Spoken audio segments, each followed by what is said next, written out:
Russia hasn't always cheered the likes of Paralympic torchbearer Faradun.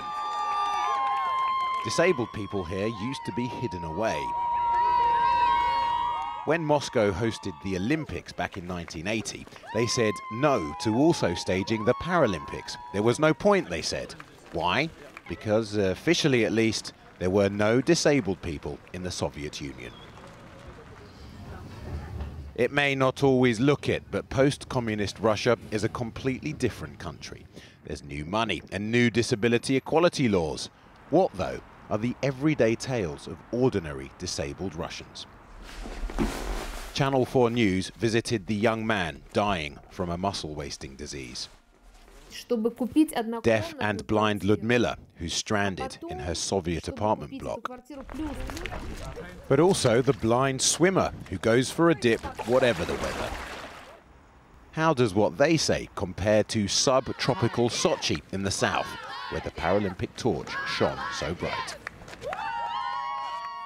The flame is now out and Sochi's Paralympic Games are now over.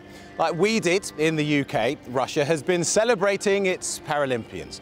Across this vast, vast country, though, there are some 13 million disabled people. What kind of legacy will there be for them? Petrosavotsk, up by Russia's Finnish border. These children attend a special school and have just come back from a skiing tournament. Faradun, our torchbearer, says it's much better here than his old mainstream school, where the environment made it hard for him to learn. Now he has high expectations for his future.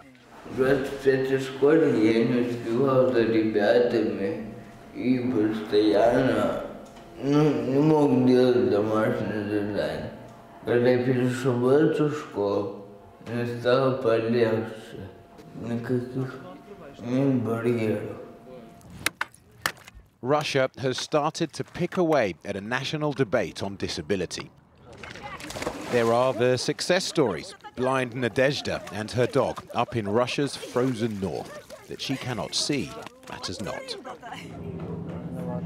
And blind Nikolai, who navigates Moscow's manic metro by touch and feel. They'll tell you progress here is being driven by Russia's new disability equality laws. Конечно, очень много изменилось после ратификации Конвенции о правах людей с инвалидностью. Сейчас работает программа «Доступная среда» в России, и много городов придерживаются этой программы и стараются сделать. And this is one of the triumphs, not a pensioners' social, but the Petrosavotsk Disabled Darts Club. They've been asked by the local authority to advise on building things like wheelchair ramps. It didn't used to be like this. Дело в том, что если ранее общественные организации инвалидов сами выходили на министерство с предложениями, то сейчас министерство выходит на общественные организации. But they haven't hit the bullseye yet, because the authorities haven't built the accessible housing they're meant to. And local disability support groups estimate there are hundreds of people in the area stuck in inappropriate accommodation. Like Ludmila on the other side of town, who's deaf-blind. It is a long way up. Elissa, Ludmila's interpreter, signs her questions by touch. She says she's lived in this one-room bedsit all her adult life. And she is trapped. Чат не выхожу, чат вот не выхожу.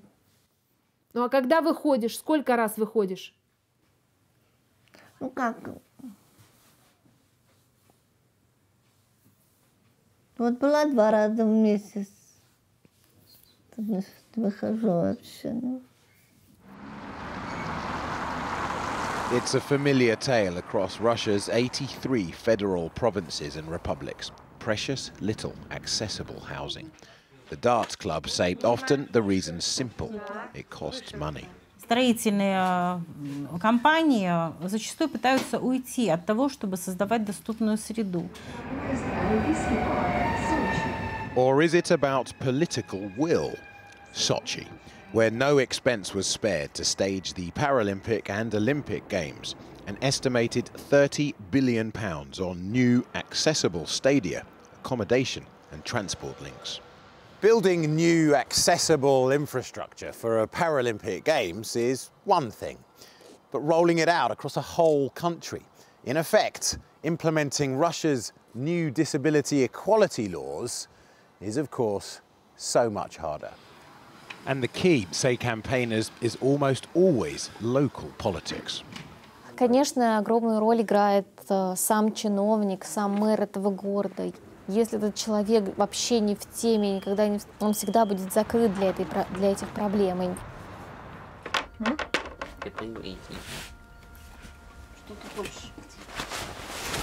And in a small town just outside Moscow, a 20-year-old man who's dying before his parents' eyes.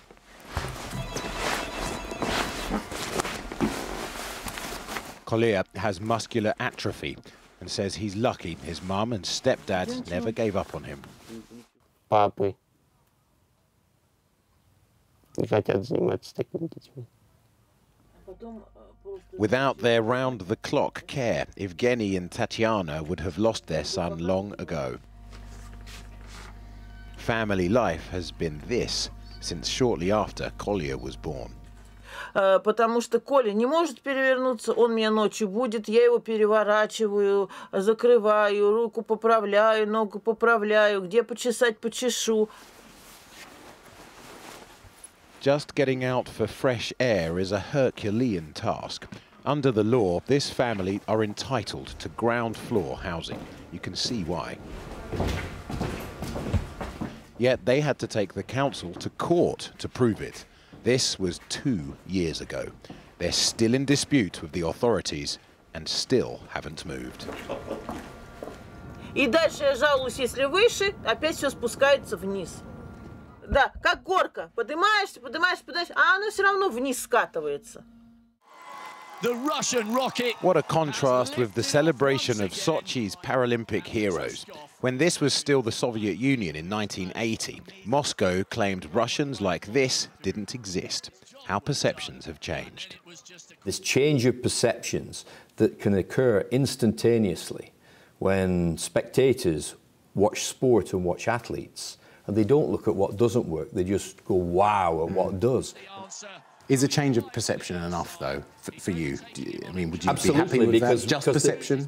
Well, no. It'll transform people's minds. So instead of an employer saying, oh, can't have somebody in a wheelchair working here, well, why not? You know, look at their capabilities.